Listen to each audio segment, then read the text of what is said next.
நான் பிறந்த ஊர். நான் அசால்ட்டாக இருந்தேன். என்னமோ டிஎம்கே ஏடிஎம்கே நாங்கள் தான் இந்த ஊரில் அரசாங்கம் தமிழ்நாடு நாங்கள் தான், எங்களை தவிர எதுவுமே இல்லைன்னு சொல்லிக்கிட்டு இருந்தாங்க. ஆனால் நான் பார்த்தேன், ஏன்னா விஜய் எப்பட்றா வருவார் அப்படின்னு நான் கேட்டேன். கடைசியில் பார்த்தா அப்படி விஜில் அடித்தாங்க. ஒரு சின்ன குழந்தை, நான் ஒரு ட்ரெயினில் போய்க்கிருந்தேன். என்னடா 12 பேர் இந்த சின்ன குழந்தை எப்படி வந்து விசில் அடிக்கிறாங்களே அப்படின்னு நான் கேட்டேன். கடைசியில் பார்த்தா முதலமைச்சராக இருக்கிறாருன்னு எனக்கு ஒன்றுமே புரியல.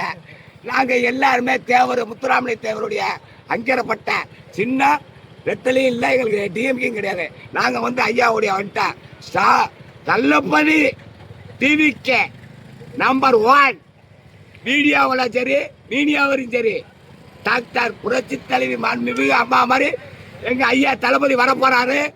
இன்னும் ஒயின் ஷாப் அடைக்க போகிறாரு. நாங்கள் குஜராத்லேயே ஒயின் ஷாப் இல்லை, இன்னும் தமிழ்நாட்டிலே ஒயின் ஷாப் இல்லை. எங்கள் ஐயா முதலமைச்சராக இருக்கிற